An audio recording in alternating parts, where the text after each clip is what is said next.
The Storm After Midnight. Chapter 1. Hotter Than Hell.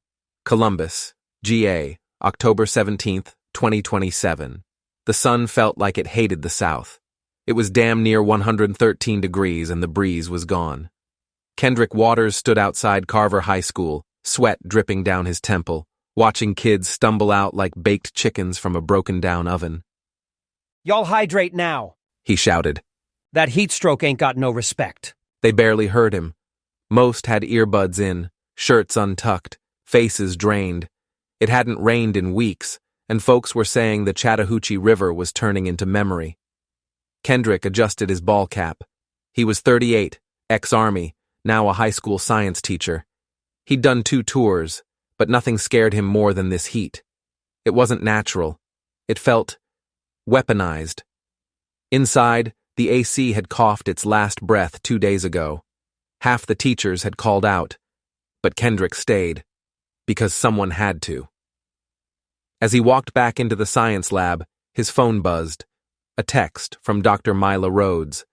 "Mila, satellites picking up something nasty forming over Greenland. Mila, you still teaching them about climate systems? Mila, might want to change the lesson plan to how to survive one." He smiled faintly. She always did that, joke serious. They hadn't seen each other in over a year. She had taken a federal climate contract in Atlanta and stopped answering his late-night calls.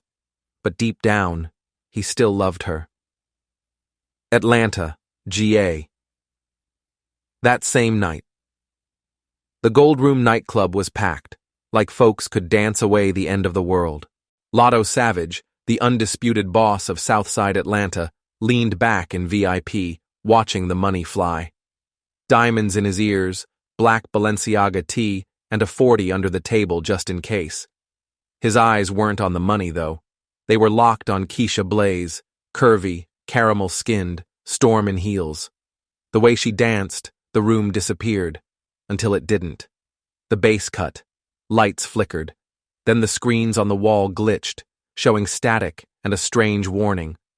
"Emergency weather alert, Atlanta Metro." People laughed, thinking it was a prank, but Lotto's phone buzzed. He looked up.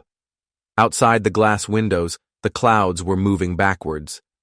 Columbus, Midnight Kendrick sat at his desk, watching Mila's satellite feed. The storm forming wasn't normal. Not a hurricane, not a tornado. Something different. Cold. It was dropping from the north like a sledgehammer, fast and silent. It would slam Georgia in 72 hours. His son, TJ, was asleep on the couch. 16, cocky, and smart, but lately slipping into street drama with his cousin Mello. Kendrick feared he was losing him. Now, he feared something worse. He turned to the chalkboard and erased his lecture on air pressure. He wrote instead, "Survival science. How to stay alive when the system fails." Atlanta, 3:09 a.m. In the projects of the West End, RSO Kaydoe sat in a trap house full of women and wounded soldiers. He had just robbed 2 crews from the east side and was counting bricks when a youngin' ran in, teeth chattering. "The snow. It's snowing, Kay." Kaydoe squinted. The boy pointed out the window. White flurries. Cold breath. Kaydoe dropped the brick of cash. Chapter 2.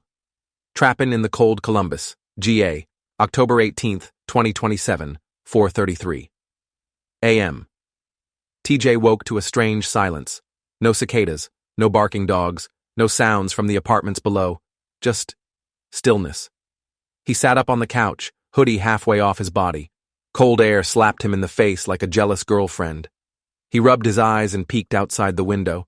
The city looked dipped in frost. Snowflakes twirled under the streetlight. Columbus never got snow. Not like this. Not ever. His breath fogged up the glass. "Yo, what the—" The thermostat blinked. 38 degrees. Indoors. The power was out. The Wi-Fi router was dead. His phone was on 4% and dropping fast. From the kitchen, he heard his pops moving. Kendrick walked out wearing military thermals, a flashlight strapped to his forehead, and a backpack. "Get dressed," he said. "This ain't no cold front. This is collapse." TJ stared at him, confused. You mean like school's out or… Kendrick grabbed his son by the shoulder. School's done. The whole system's done. You either get sharp right now or die stupid. Downtown Columbus, 5 a.m. Mello, TJ's cousin, was already outside. Hoodie zipped tight, gloves with the fingers cut off. He had a duffel bag and a screwdriver in his pocket. He was watching the Family Dollar on Victory Drive get looted by 3 dudes in ski masks and bedroom slippers. Mello didn't plan to rob the store. He planned to rob them. His mama was sick, and their heater was already busted. He had 2 choices, freeze or feed. TJ ran up just as the first shot popped off. The 3 looters scattered. One slipped on the ice and dropped his bag of ramen noodles and instant rice. Bro, what are you doing? TJ shouted. Mello snatched the bag and took off running. Getting right. They ducked into an alley. TJ looked him dead in the face. You gon' die for noodles? Mello opened the bag. Inside was a Glock with no serial number, a roll of stolen debit cards, and 2 bottles of cough syrup. Not for noodles, Mello said, but for leverage. Hell yeah. Atlanta, Zone 6, 5:42 a.m. Lotto. Savage was riding shotgun in a lifted Escalade with Red, his right hand, who had a teardrop under one eye and a heater in his lap. They cruised slowly down Memorial Drive. The snow was ankle-deep now. Homeless people froze on park benches, curled up like statues. Cars were abandoned on every street. But worse, people were starting to panic. They passed a Chevron that had been stripped bare. A lady banged on the window of their truck. "My baby need milk, please." Red reached for his pistol. Lotto stopped him. Fall back, bruh. He opened the door and handed her 2 bottles of water and a Snickers bar from his coat pocket. She took it like it was gold. The truck rolled on. Red looked at him. Lotto stared straight ahead. Nah, just tired of being the villain in a world already trying to kill us. West End, Kaydoe's safe house, 6:13 a.m. The trap house was now a furnace. Every burner was on. Every mattress was on fire in the back room. They fed the flames with old clothes and furniture. RSO Kaydoe walked through the living room with no shirt on, tattoos glowing under firelight. The windows were fogged up. Kids were wrapped in old rugs. Women huddled together, crying. Keisha Blaze burst through the front door like a gust of wind. She had 3 kids with her and no coat. Her hair was frozen stiff. Kay, the shelter on Lee Street just locked their doors. They said it's full. They left people outside. Kaydoe didn't blink. He walked to the window and punched the glass out with his fist. He turned to his soldiers. Columbus, Kendrick's apartment, 6:30 a.m. Kendrick had laid out gear on the floor. Army rations, bottled water, 2 wool blankets, a flare gun, 1 9mm handgun. He handed the gun to TJ. TJ blinked. I ain't never shot no… You will, or you'll die. TJ swallowed. Kendrick pulled out an old map. We're headed to the middle school. Brick building. No windows. Emergency generator I helped wire 2 years ago. That's our best shot. TJ grabbed his coat and looked at his dad. You think Mello gonna come? Kendrick stared at the snow falling like ash. That boy better pray he makes it before nightfall. Chapter 3. The City That Froze Columbus. GA. October 18th, 2027, 7:11 a.m. Mello crouched inside the liquor store on Buena Vista Road, breath puffing in clouds, Glock shaking in his hand. 3 bodies lay frozen near the beer cooler, shot or collapsed from the cold. He couldn't tell. He hadn't come here to kill. He came for food. But Brick Nation beat him to it. He heard voices outside.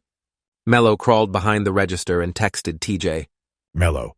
Bruh, Brick Nation outside this store. I'm strapped. Can't move. Mello. Tell Unc I'm sorry if I don't make it. He slid the Glock into his lap and whispered a prayer he hadn't said since 5th grade. Atlanta, West End, 7:30 a.m. The temperature was now 7 degrees. Kaydoe stood in the doorway of the shelter he created from his old trap house, watching people lined up around the block, all of them praying for warmth. Inside, Keisha passed out food, her face pale and determined. Suddenly, one of Kaydoe's shooters, Big Ra, rushed in. Yo, Brick Nation just hit the Publix on Cascade. Burned it down. Took every damn can of soup. Kaydoe's jaw tightened. General Bangs said it loud too. Said ain't no FEMA, ain't no heroes, just Brick Nation. Kaydoe gritted his teeth. Southside Atlanta, 8:02 a.m. Lotto. Savage stood on a rooftop with Red and 3 of his lieutenants looking at downtown Atlanta. It was a war zone. Smoke, frozen bodies, fires built from car seats and tires. A group of survivors were waving a white bedsheet from a gas station roof. Lotto handed Red the scope. Brick Nation? Red nodded. Lotto lit a blunt with shaking hands. Then it's official. Ain't no climate change. It's just the devil changing clothes. Columbus, Kendrick's group, 8:35 a.m. TJ and Kendrick arrived at the middle school with 3 other survivors. The gym had a backup generator but no fuel. Kendrick scouted the perimeter, setting traps using soda cans and tripwire. One woman they rescued was bleeding. Another was coughing heavy, maybe pneumonia. Then came the gunshots, far off, but growing louder. TJ peeked through a crack in the gym doors. 2 cars with red spray paint tags, BN for Brick Nation, pulled up on a nearby church. The gang kicked in the doors. Screams followed. TJ turned to his father. We got monsters coming. Kendrick nodded. Then we go meet 'em like men. He handed TJ the flare gun. 1 shot in the sky if they come. Then we fight. Atlanta, secret meeting spot, 9 a.m. Lotto, Kaydoe, and Keisha met inside a cold, dark jazz lounge. They used to call it neutral ground.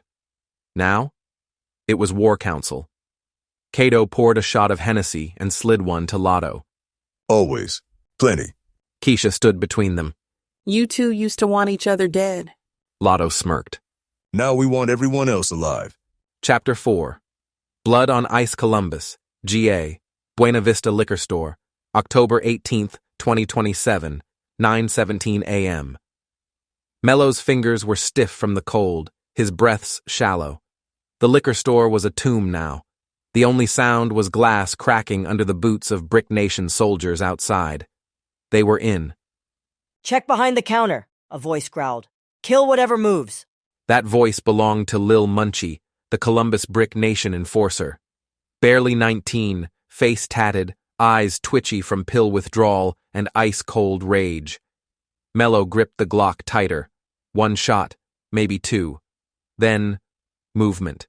Footsteps right behind him. He spun and fired. Boom! A Brick Nation goon dropped, clutching his throat. Then all hell broke loose. Bullets tore through the register. Mello scrambled over aisles, knocking down whiskey bottles and sprinting toward the back door. But Lil Munchie was fast. Real fast. Across town, Kendrick's gym shelter, 9:30 a.m. TJ watched from the 2nd floor window. Red-marked cars circled the block, flare gun in hand. He saw 3 figures creeping across the schoolyard, wrapped in scarves and trench coats, ARs slung on shoulders. He raised the flare gun, hesitated, then pulled the trigger. Whoosh! A bright red flame shot into the sky. Below, Kendrick snapped into action. Positions, now! They had 2 pistols, a hunting rifle, and some steel pipes. That was it. 8 people, 3 weapons. Brick Nation had a small army. But Kendrick knew one thing. The cold made even the toughest soldiers slower, stiffer, and desperate. And desperation was a weakness. Back at the liquor store, 9:38 a.m.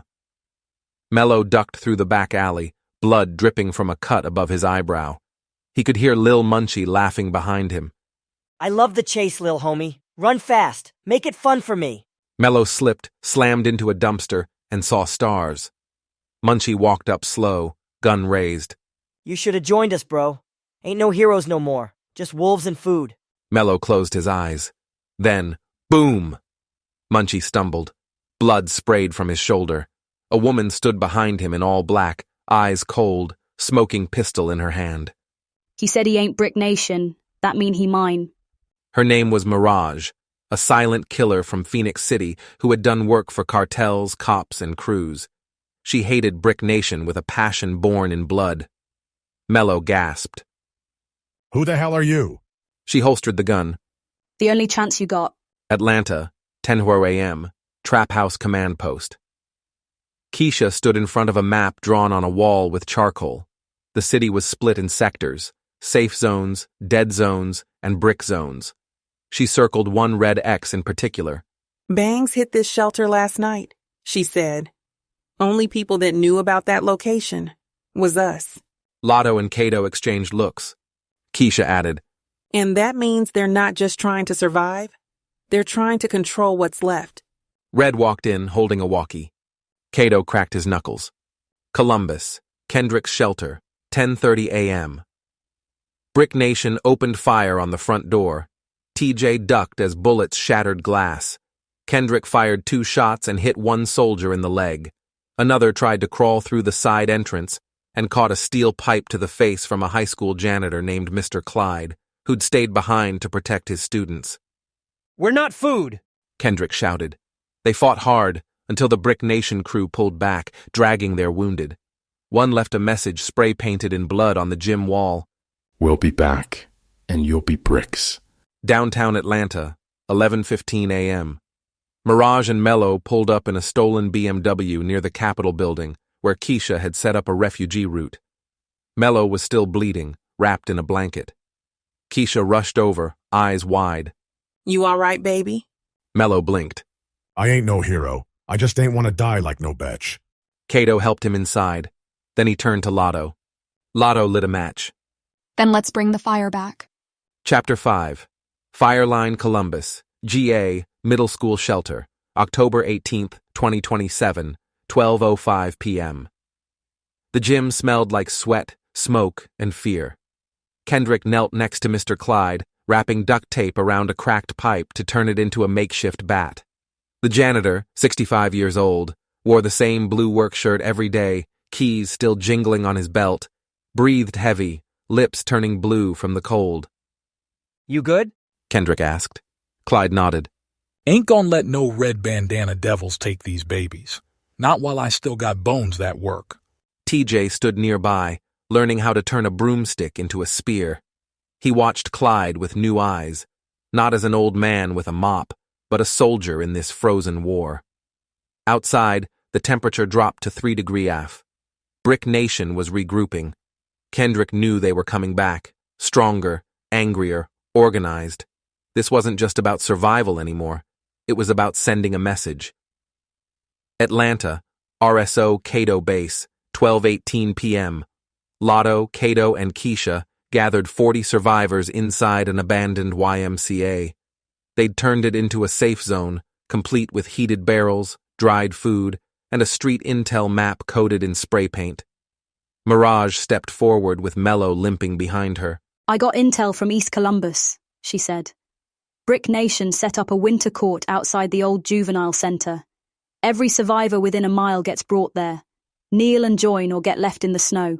Kaydoe clenched his jaw. Mirage added, They've got Columbus surrounded, but the school shelter is still holding. For now. Keisha's eyes narrowed. That's where TJ is. Lotto nodded. Then we ride at first light. We get Columbus. We get that school. We burn Brick Nation out the soil. Columbus, gym shelter, 1 p.m. The power flickered. Kendrick stood on the bleachers, looking at the 20 survivors huddled in blankets. Listen up, he said. This ain't school no more. This a war zone. And y'all ain't students. You family now. He pointed to the doors. They're coming. And I won't lie. Some of us might not make it. But if we stand, if we fight, then they won't take all of us. Mr. Clyde stepped forward holding a rusted crowbar. And if I gotta die for these kids, then I'm dying with a fight in my hands, not fear in my heart. They cheered. TJ gripped his broom spear tight. Columbus, the attack begins. 3:11 p.m. Brick Nation hit hard. 4 trucks rolled up, snowplows welded into battering rams. Armed soldiers in red face wraps kicked down the front gate. Gunfire echoed through the gym. Mr. Clyde stood at the side door, guarding the back entrance alone. He saw them coming, 5 soldiers with axes and ARs. He could have run. He didn't. He waited, and then charged. Not my kids. He slammed the crowbar into the first soldier's skull. The second shot him in the shoulder, but Clyde kept swinging, knocking another off the steps. A bullet tore through his side, then another. Still, he kept going. When they finally dropped him, he had 3 kills to his name and died standing. Kendrick reached the door too late. He fell to his knees beside Clyde's body, tears freezing on his face. You did it, Kendrick whispered. You held the line. The rest of Brick Nation backed off when they saw the gym was still holding, and when the sound of engines roared from the woods. Lotto, Kaydoe, Keisha, Mirage. They had come. Atlanta. Radio broadcast. Later that night, across the South, Brick Nation hacked into the emergency broadcast system. A chilling voice came through. This is the architect, leader of Brick Nation. We gave you warmth. You chose war. In 3 days, we shut down all remaining power grids. You have 72 hours to surrender or freeze. Chapter 6. The Architect Columbus, GA, October 19th, 2027, 5:47 a.m. TJ stood at the back of the middle school gym, staring down at the shallow grave they'd dug with cafeteria trays and broken rulers. Mr. Clyde lay wrapped in a school flag. Kendrick stood beside him, holding the only thing Clyde ever asked to be buried with, his key ring, the one he'd carried every day for 30 years. TJ lowered the flag and whispered, You died for us. Now I'll kill for you. The wind howled, but TJ didn't shiver. Not anymore. Atlanta, FEMA Command Center, abandoned, 6:12 a.m. A massive wall of surveillance screens flickered. Power was scarce, but one room still ran, the control center once used by FEMA to coordinate disaster response. Now, it was home to a man known only as the Architect. Real name, Jonas Blackwood. Former title, FEMA Contingency Director, Southeast Region. Current title, Supreme Commander of Brick Nation. Tall, bald, ice blue eyes, dressed in a black thermal jumpsuit and red gloves. Around his neck hung a medallion, a circuit board from the last government drone he dismantled. He stood in front of a map of Georgia, dotted with red X's. Behind him, General Bangs, Lil Munchie, and 5 other Brick Nation lieutenants listened like soldiers in church. The coal wiped the slate clean, Blackwood said. The weak still beg for power, but we, Brick Nation, are the power now. Bangs grinned. So when do we strike the shelters?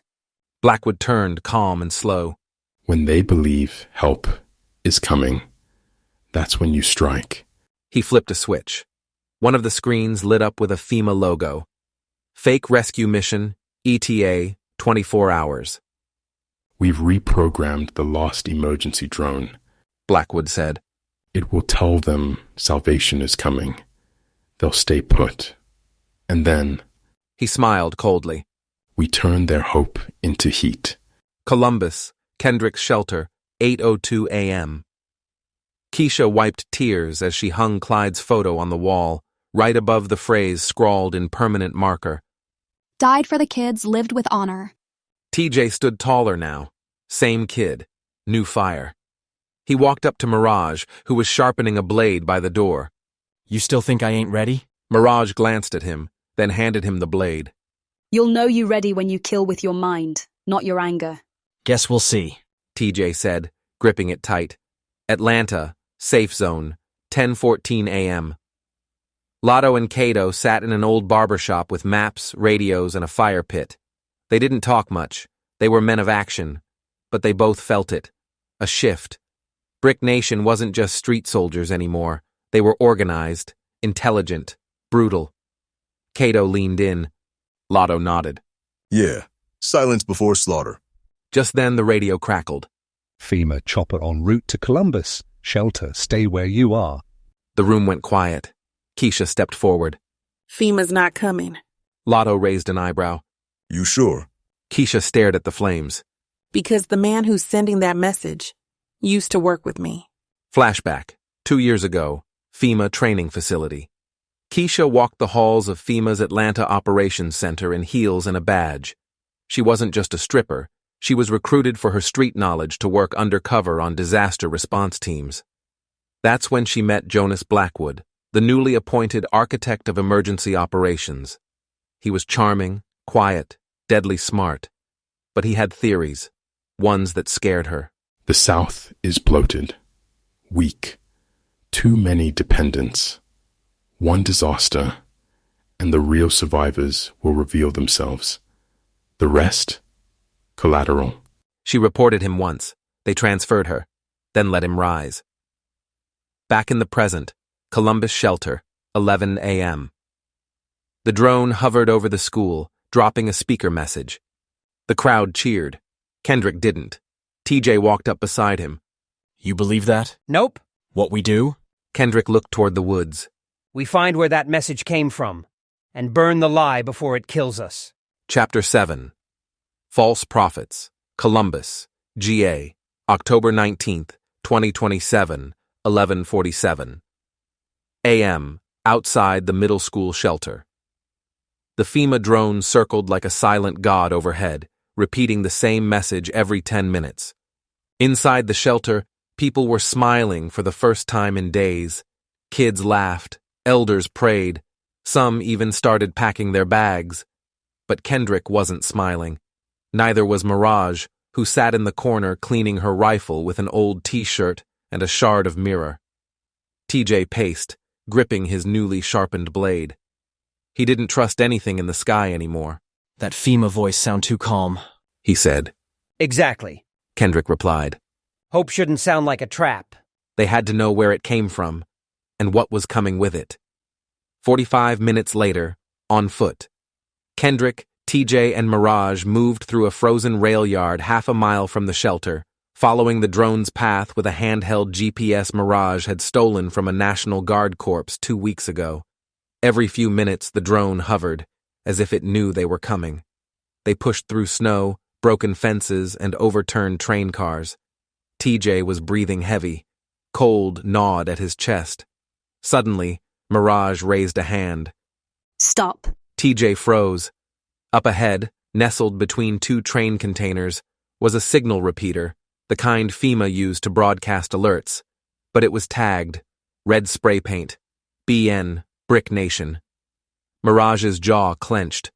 They built a fake FEMA signal. It's all a setup. Kendrick examined the device. It was protected by a rigged tripwire and motion sensor. One wrong move, and the thing would explode, killing them and the signal. They couldn't risk disarming it, but they could track the feed.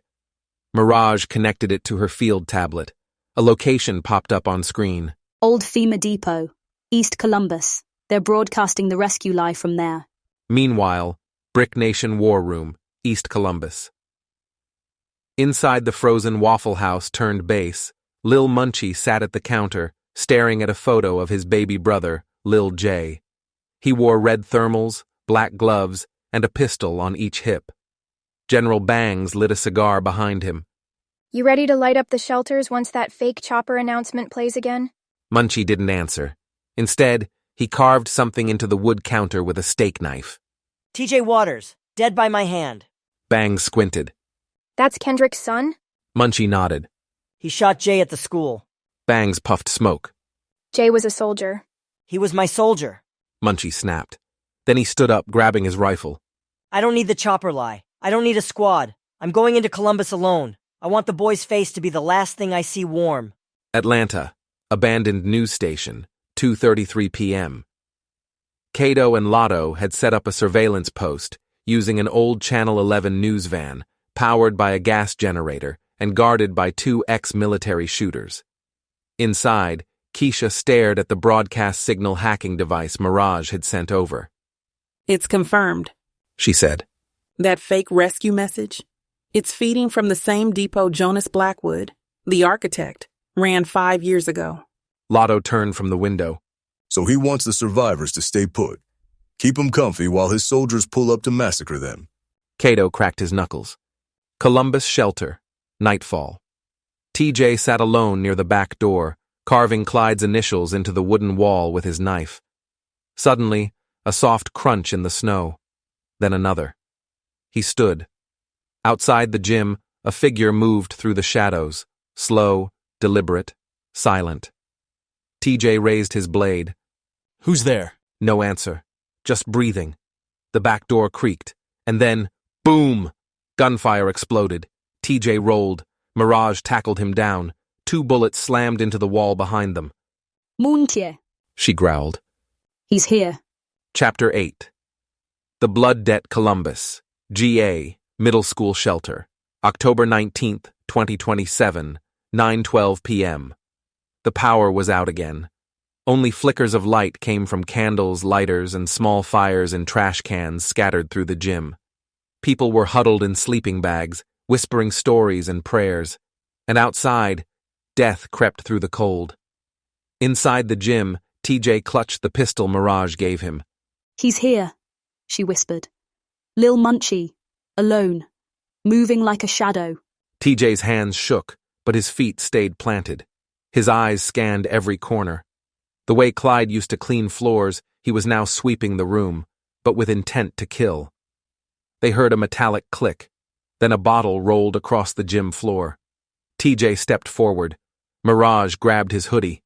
Don't chase the sound, she said. That's bait. He's from the streets. TJ's face tightened. So am I. In the hallway, Munchie crouched in the old nurse's office, watching through the cracked door. He had 1 pistol, 1 homemade pipe bomb, and a grudge hotter than any fire in the shelter. He whispered to himself, over and over. You shot Jay. You smiled when we retreated. You took my blood. Now I take yours. He stood, tossed the bottle down the hallway, and moved fast toward the kitchen door.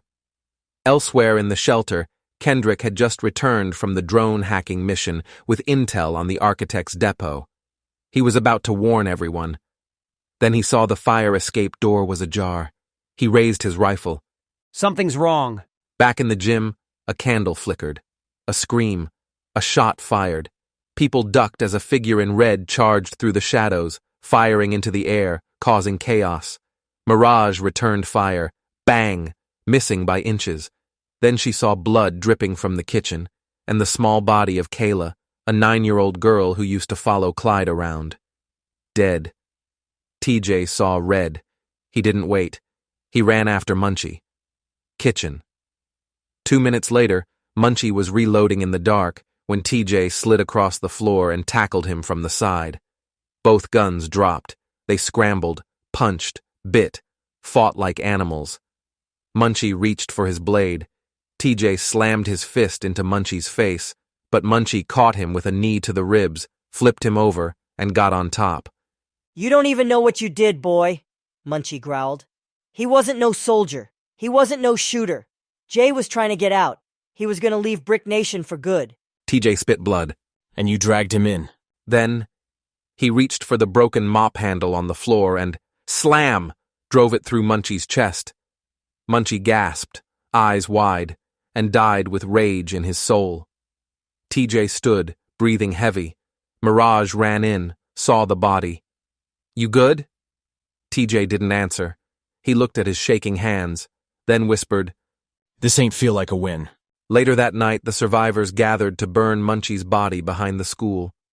Kendrick looked over the people, the wounded, the frozen, the children who now had to sleep with eyes open. Mirage approached with a folded red cloth, the symbol Brick Nation soldiers wore on their arms. He had this note in his pocket, she said. Kendrick read it. One of them inside works for the architect. Chapter 9. Judas in the Gym. Columbus, GA, Middle School Shelter, October 20th, 2027, 1 a.m. The gym was silent except for the crackling of the barrel fire and the distant growl of the storm outside. Munchie's body was ashes now, but his message echoed louder than any bullet. One of them inside works for the architect. Kendrick stood in front of the survivors, rifle in hand.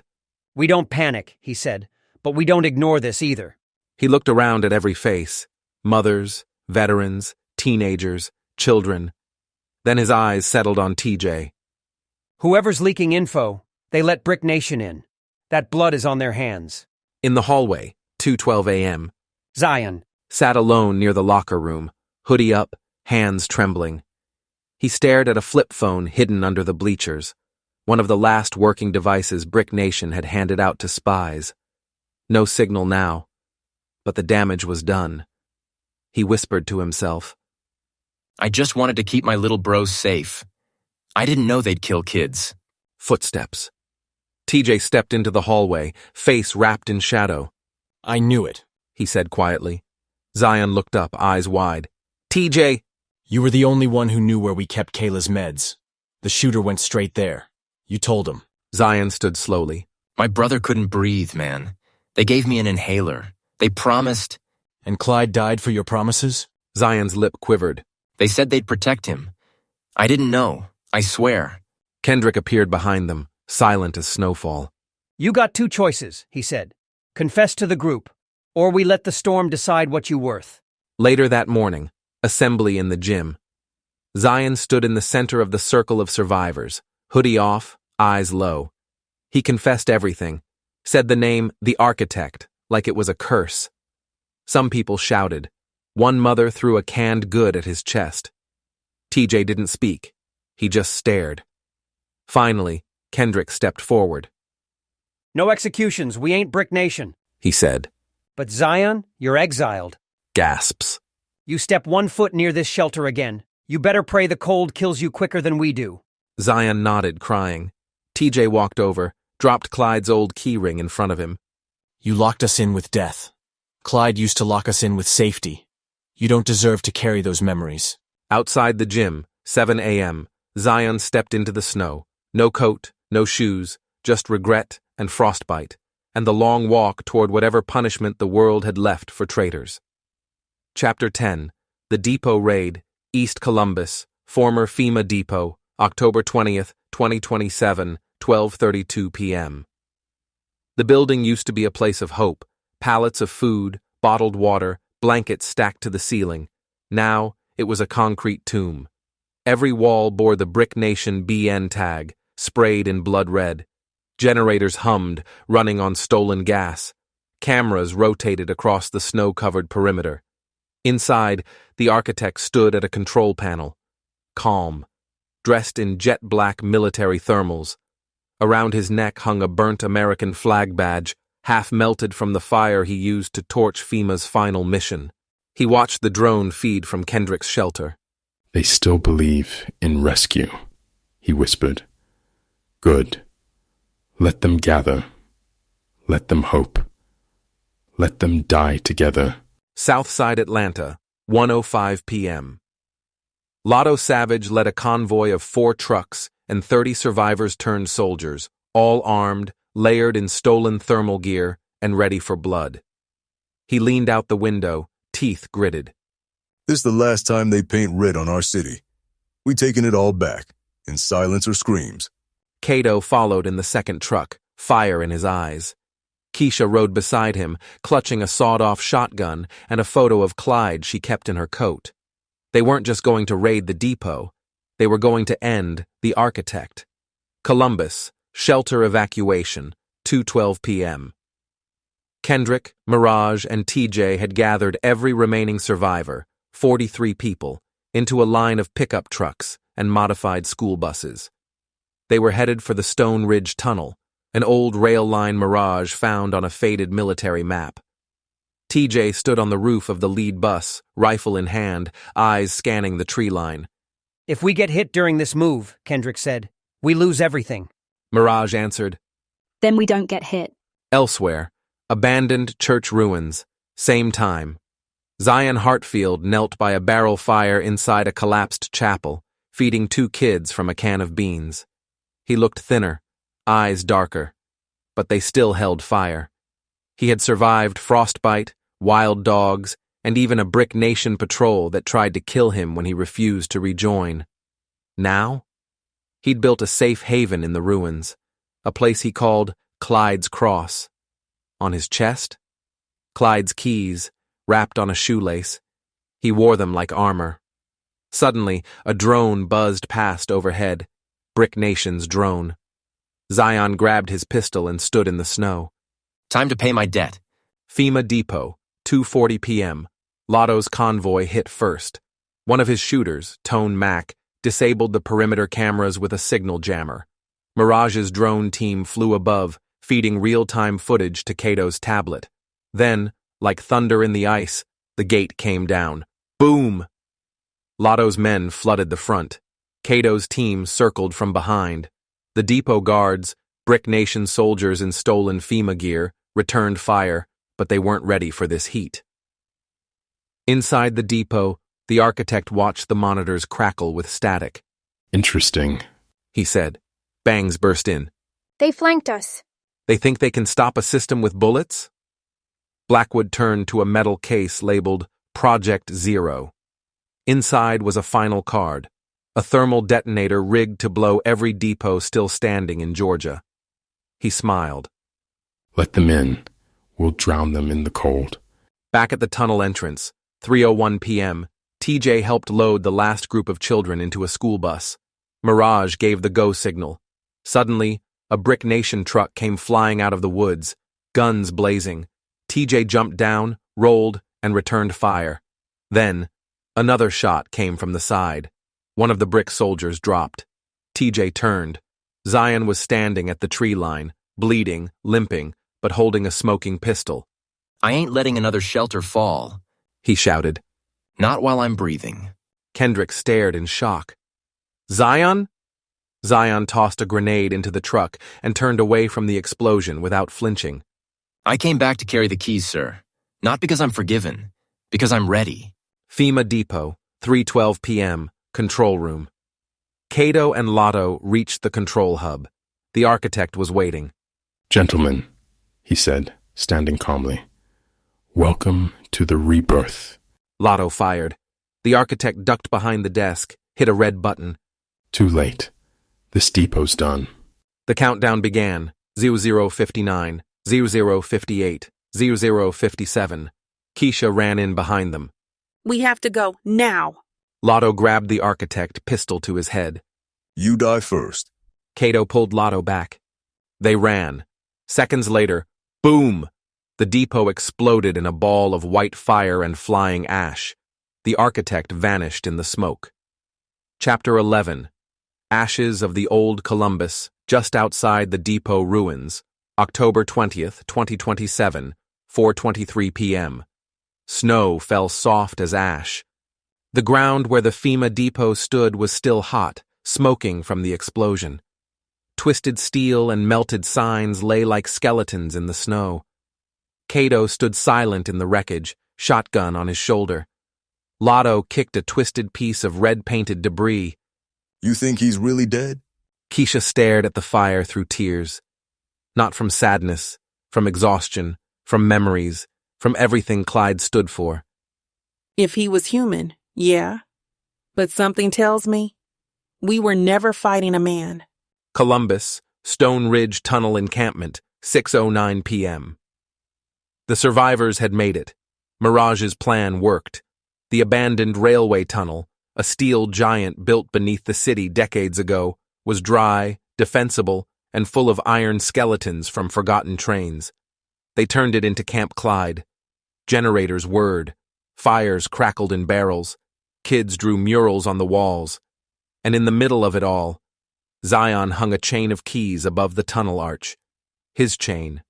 Clyde's chain. This ain't just survival, he told the group. It's structure, it's strength, and we keep it with the keys. He started training the younger kids, teaching them to navigate the tunnels, break down a weapon, start a fire, and recognize a trap. Kendrick nodded in approval from the side. You're building more than muscle, he said. You're building purpose. Zion smiled, just once. Clyde died for the kids. I'm making sure they don't die for me. Meanwhile, in the shadows, unknown location. Somewhere in a dark broadcast chamber, emergency wires still sparked. A flicker of a screen, then a voice. This isn't over. On the monitor, the architect. Face half burned, eyes still cold. They think they've buried the old world, but the frost only preserves it. Next time, no shelters, no symbols, only silence. He powered down the system, but not before hitting record. Camp Clyde. That night Keisha sat alone near the fire, Clyde's name etched on the brick wall above her. She closed her eyes and remembered him, his slow walk, his big laugh, the way he always checked on the youngest first. In her dream, he appeared wearing his janitor blues. "You finally leading, girl," he said. "Don't stop now. The cold ain't the enemy no more. It's the excuse." She woke up with tears in her eyes and fire in her heart. TJ's corner of the tunnel. TJ had carved out a space for himself. Bunk beds stacked with donated clothes, a map on the wall, and a rusted chalkboard with scribbles labeled Young Guard, Unit 1. He stood before 7 teenagers, each one carrying a knife, a piece of pipe, or an old hunting rifle. "We're the fire line now," TJ told them. "Not soldiers, not shooters. We're the last layer of heat before the world goes cold again." Zion clapped from the back. Teach 'em right. We don't need no more gangsters. We need guardians. Chapter 12. Static in the Signal Camp. Clyde, Tunnel Interior, October 21st, 2027, 7:45 a.m. The cold was back, not just in the air, but in the tension. Everyone in the camp could feel it. The depot was down, Munchie was gone, but peace felt like a setup. Kendrick ran diagnostics on the radio system Mirage had wired from scavenged parts. Zion trained the youth. Keisha prepared for the first official Survivors Council. And TJ? He stood near the tunnel entrance, looking out into the snow with his hood up. "What you thinking about?" Mirage asked, stepping up beside him. "Nothing good," he said. "I keep wondering if this quiet is just a throat clearing before the scream." 9 a.m., Camp Radio Center. The camp's walkie system crackled, then fizzled, then hissed. Everyone froze. Then came a voice, low, slow, and venom-smooth. The architect. "To the children of the fire, I see you. To Zion Hartfield, the Judas who found God in frost, and to Kendrick Waters, the soldier turned school teacher turned shepherd, but most of all, to the boy, TJ." TJ froze in place. The architect's voice sliced through the static like a scalpel. "You think you're a man now. Took your first life. Buried your pain. Raised your voice. But leadership, young blood, is just violence people trust." Camp Clyde. Everyone gathers at the speakers. The entire tunnel camp gathered near the main radio, eyes wide, breaths short. The architect continued. "Let me offer you a deal, TJ Waters. You come meet me, alone. I'll bring food, heaters, medicine, a whole truck. No traps, no tricks, just one conversation. Man to man. Me. And the fire. And if you don't?" A pause, then. "I start killing one shelter a day. And I start with the families that think you can protect them." Silence. Then chaos. People started yelling, crying, panicking. "He knows his name. It's a trap. He's just a kid. We gotta move camp." "We need to retaliate." Keisha stepped up, firing her shotgun once in the air. Shut up. The echoes silenced the crowd. We don't fall apart over a broadcast. We get stronger. Ain't no devil on the radio gonna turn us inside out. But TJ was already walking away, fists clenched. TJ's corner, 10:12 a.m. Zion followed him into the shadows. "You're not actually thinking about meeting him, are you?" "I'm thinking," TJ said, teeth gritted. "I'm thinking he already knows where we are. I'm thinking the cold's coming back. And I'm thinking, if I go, maybe I can end this without another baby getting buried." Zion grabbed his shoulder. "Clyde didn't die for you to negotiate with the monster." TJ pulled away. "Clyde died trying to protect people who didn't listen. I'm trying to make sure they do." Later that night, Camp Clyde Council. Fires Keisha, Kendrick, Kaydoe, Mirage, Lotto, and 2 new community elders sat in a circle of fires. No yelling, just decisions. Kaydoe was against the meeting. Kendrick nodded. "But if we don't respond, he makes an example out of someone else." Mirage leaned forward. "Let TJ answer him, just not the way he expects." "We set the meat. We bring the truck. But we flip the table." TJ's voice broadcast back across the radio. "You want a meeting? You got it. 1-on-1. Tomorrow night. You bring food. I bring fire." The architect's response comes immediately. "Perfect. Let's see what burns hotter. Hope or legacy? Location: Dead Man's Lake, 5 miles outside Columbus. GA October 22nd, 2027, 11:59 p.m. The lake was frozen solid, blanketed in snow and silence. It looked like peace, but peace is a mask, and tonight the mask was coming off. TJ stood alone, hoodie up, jaw clenched, pistol tucked under his coat. In his right glove, a small black box, a location tracker and radio mic, rigged by Mirage. In his left, Clyde's keychain, wrapped tight around his knuckles. Behind the tree line, hidden in snowbanks and shadow, were his backup: Zion with a scoped rifle, Mirage with a comms kit and thermal goggles, Kaydoe with a machete and hatred in his breath. The architect arrives, 12:03 a.m., no convoy, no guards. Just one man, tall, burned, calm, walking across the lake's edge like a preacher stepping into Sunday. Face half melted, eyes like winter itself. He carried a metal briefcase in one hand and a small red flag in the other. He walked until he was 10 feet from TJ, dropped the flag, set the case down, then straightened up and smiled. Young Mr. Waters, the fire that wouldn't die. The conversation TJ said nothing at first. The architect nodded, amused. You don't have to speak. Leaders often listen longer than they talk. That's what makes them dangerous. He tapped the case. Inside is food, antibiotics, fuel tablets, enough to keep your camp warm and fed for 10 days. All yours. No tricks. TJ finally spoke. What's the price? The architect's eyes lit up. Just join me. Not as a soldier, not even as a follower, as an heir. You've already done the hardest part. Taken life. You've seen how soft people break. Now I offer you structure, power, control.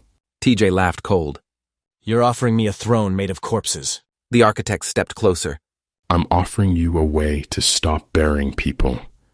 You could decide who gets to live, who gets saved. Isn't that what Clyde wanted? To save more than he could reach. TJ freezes. That hit hard. Then he hears Mirage's voice in his earpiece. Don't let him near your soul. We're all locked in on him. Give the word, we put him down. TJ's response. He takes the keys from his pocket, lets them dangle.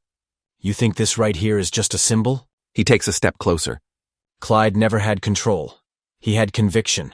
He didn't pick who to save. He saved everyone he could, even the ones who didn't deserve it. TJ slams the keys into the snow. You ain't building a new world. You just burning the last one slower. The architect smiles, then steps back. Then your path is chosen. He points to the case. Take it. Gift for the camp. I keep my word.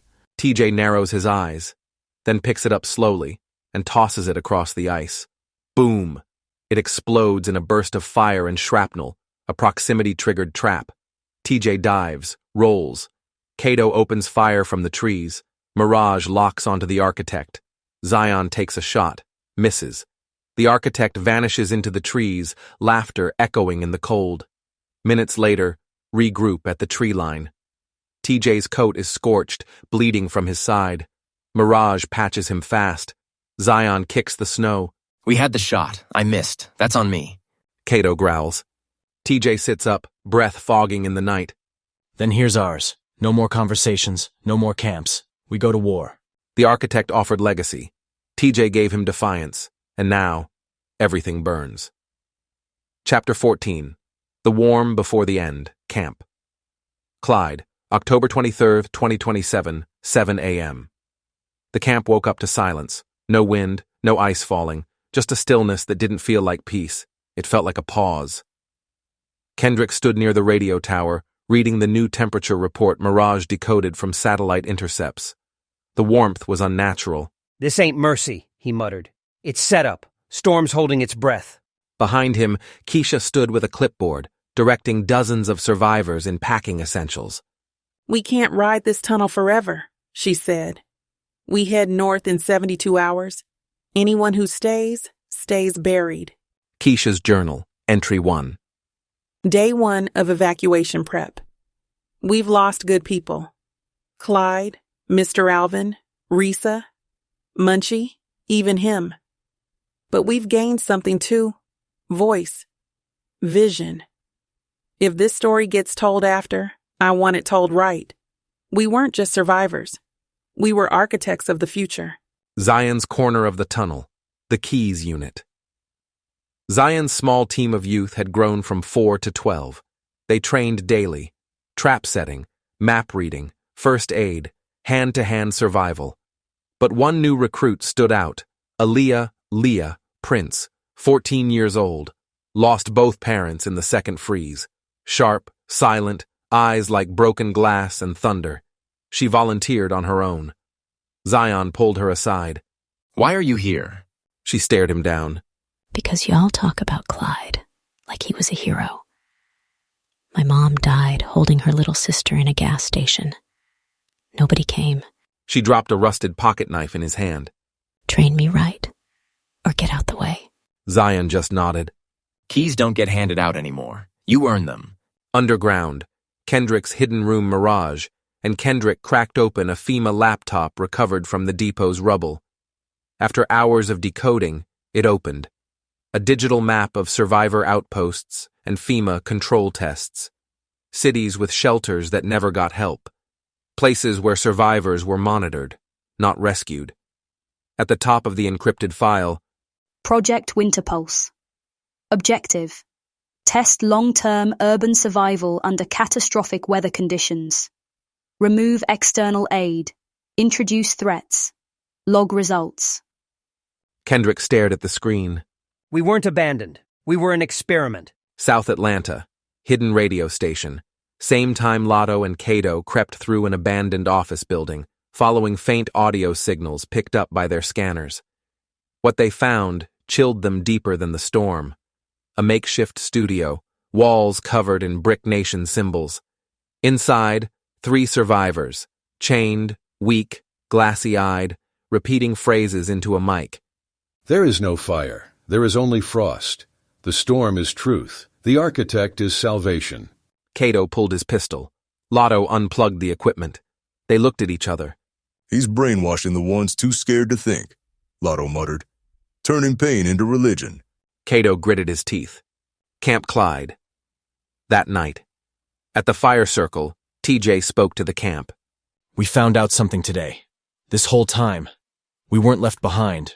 We were watched, studied. Our pain was planned.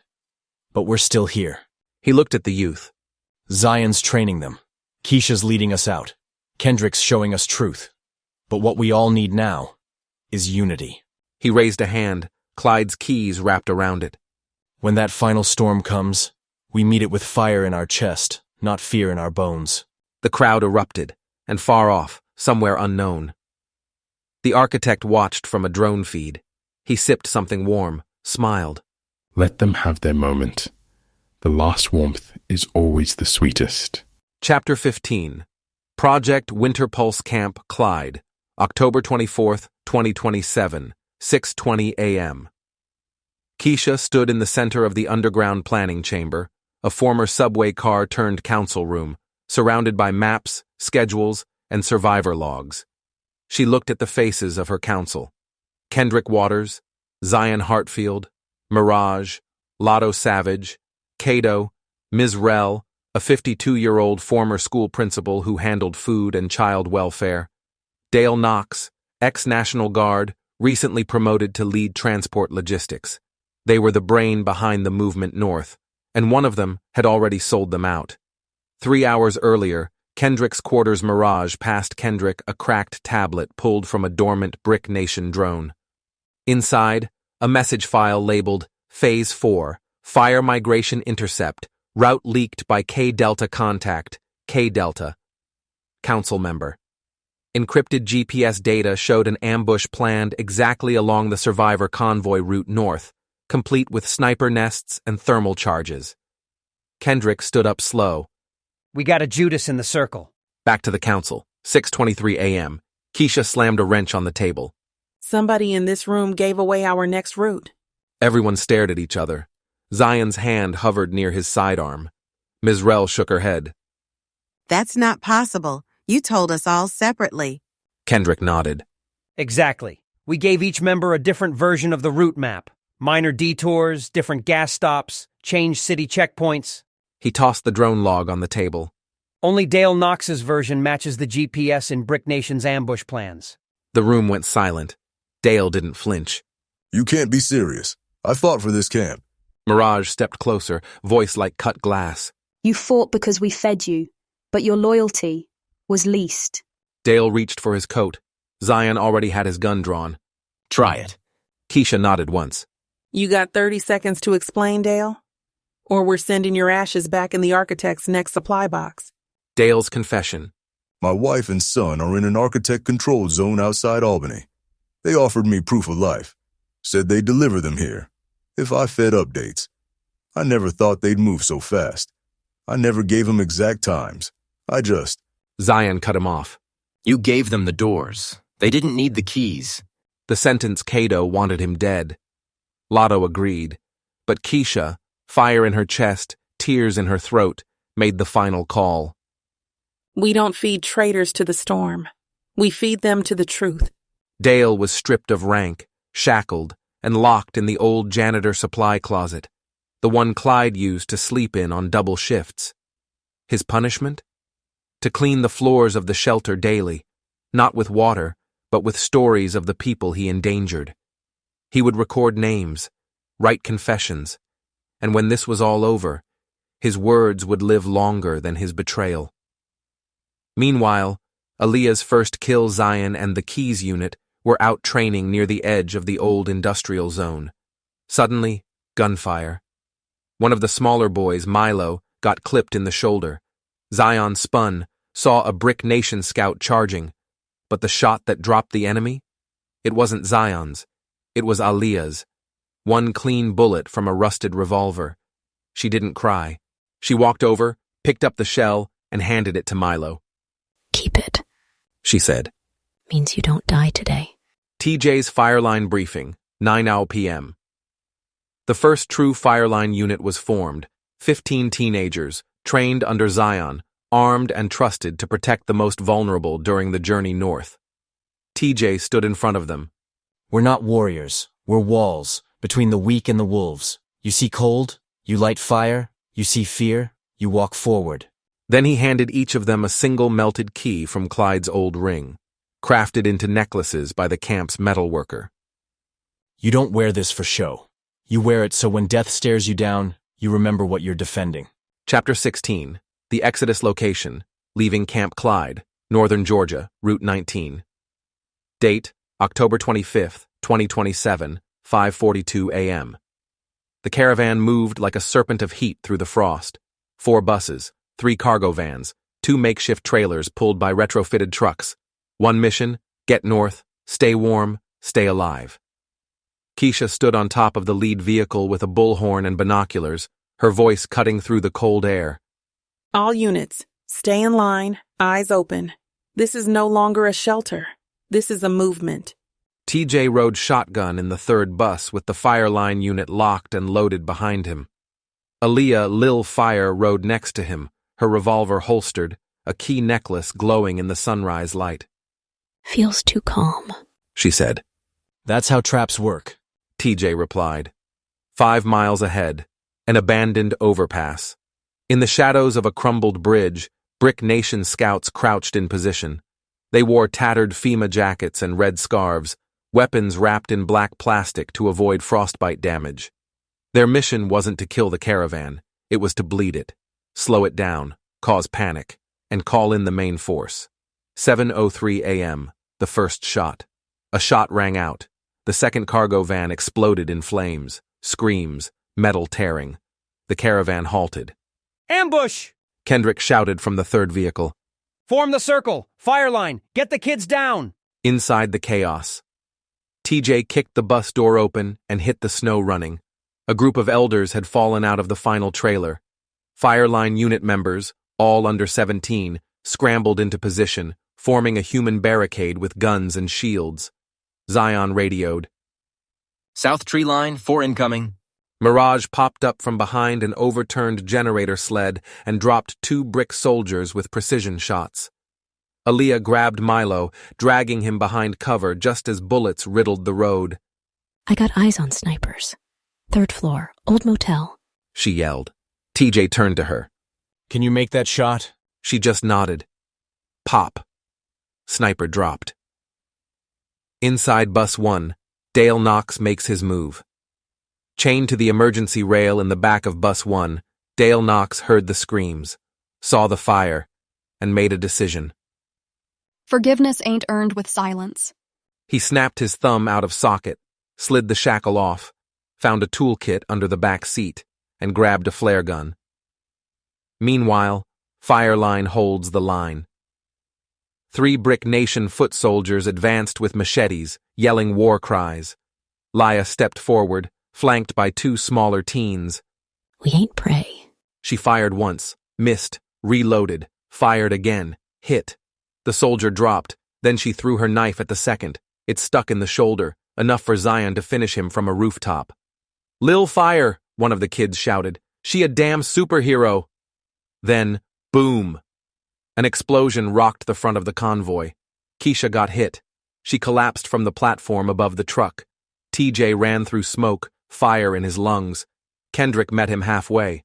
We gotta get her out. Architect's watching this. He wanted this moment.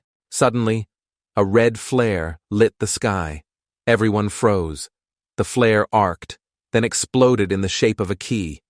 It was Dale Knox, on a nearby ridge, bleeding from a shoulder wound, waving the flare to reveal the sniper unit's full nest. You want redemption? He yelled. Then burn for it. The Fireline saw the target. TJ nodded. Light 'em up.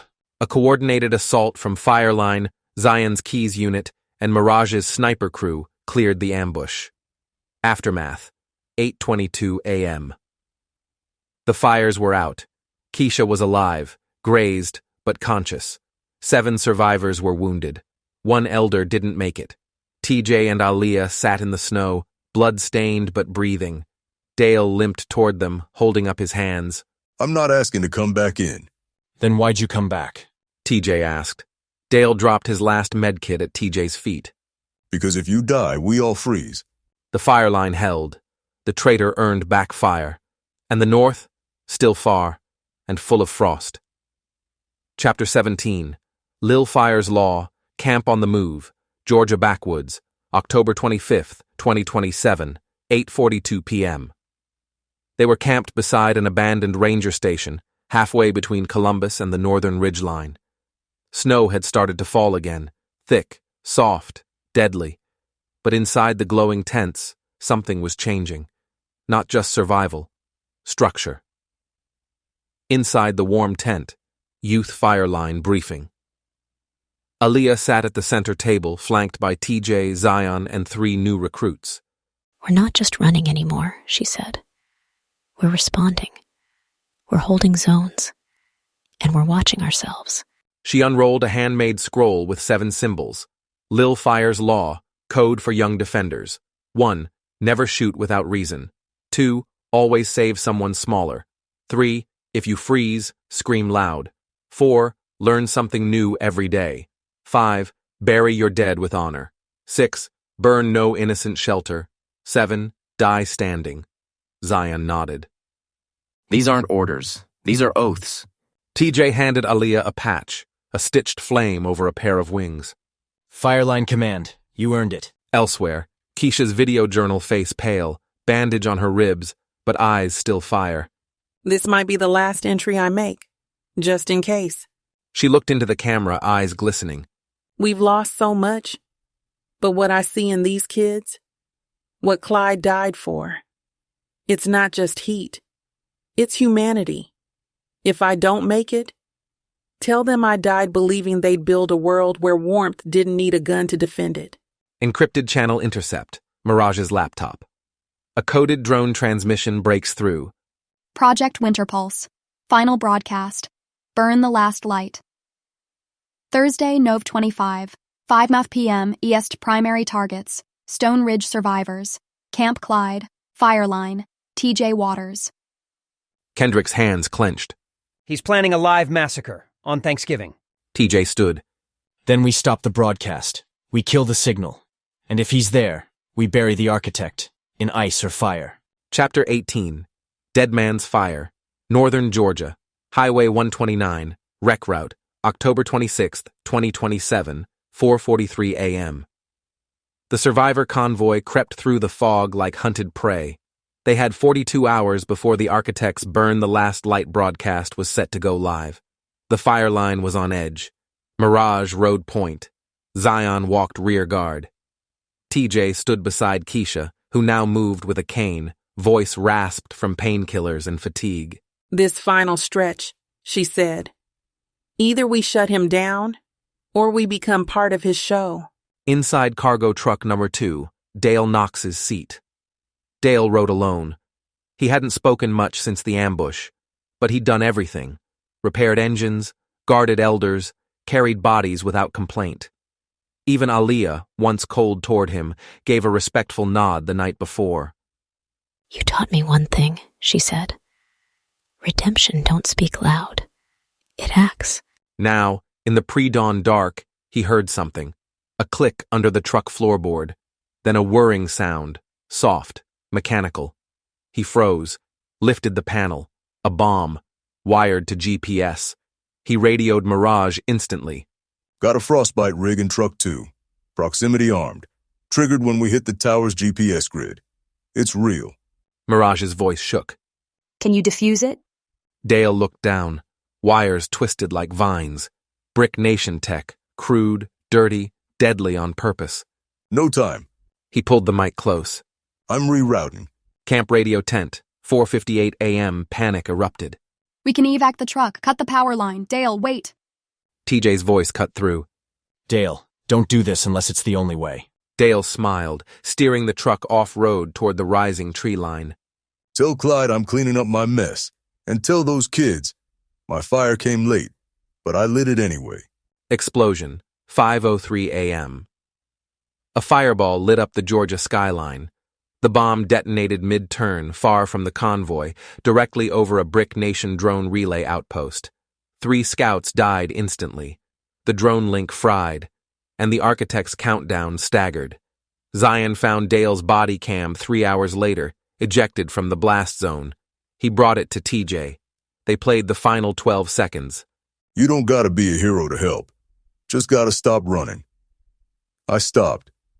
Let that mean something. TJ didn't speak for a long time, then turned to Zion. Let's end this. Later that night, survivor camp outside Tower Ridge. The final staging camp was built. A small underground network of tunnels, natural caves, and gutted buildings. TJ gathered the core crew.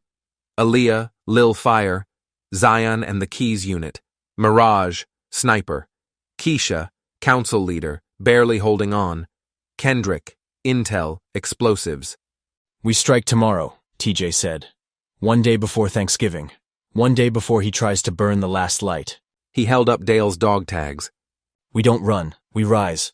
Chapter 19. The Final Signal, Northern Georgia, outskirts of Broadcast Tower Omega, November 24th, 2027, 4:01 a.m. A thin layer of snow coated the broken concrete. The fire line, now a trained unit of 16, moved through the shadows like ghosts. At the front, TJ, silent but focused. Behind him, Zion and Aaliyah, eyes like steel. Mirage moved above through the tree line, her sniper scope tracing every corner. They were 2 clicks out from Tower Omega, the architect's final fortress, hidden within a decommissioned federal weather station. By nightfall, he would broadcast Burn the Last Light, a global signal meant to demoralize, discredit, and detonate the last survivor's hope. They had to stop him before then. 4:13 a.m., perimeter breach. Zion disabled the external motion sensors. Aaliyah knelt by the first checkpoint. 3 inside. Teenagers. Maybe 15 or 16. All marked BN. 1 armed, 2 asleep. TJ looked to her. You want me to handle it? She shook her head. I got this. She slid into the tent like smoke. One moved, reaching for a knife. She fired once. Pop. Headshot. The second teen lunged. She dropped him with a shot to the throat. The third, a girl, hands up, crying. I didn't choose this. I was born into it. Please. Aaliyah raised her gun, fingers tight, heart pounding. My mom begged like that in a gas station. Nobody listened. TJ stood at the tent entrance, eyes locked on her. It's your call, the girl whispered. I didn't even fire a shot. Aaliyah pulled the trigger. Pop. Silence. Outside, she walked out of the tent slow, steam rising from her breath. Zion didn't speak. Mirage didn't flinch. TJ only said, You still with us? She nodded. Still burning. 5 a.m.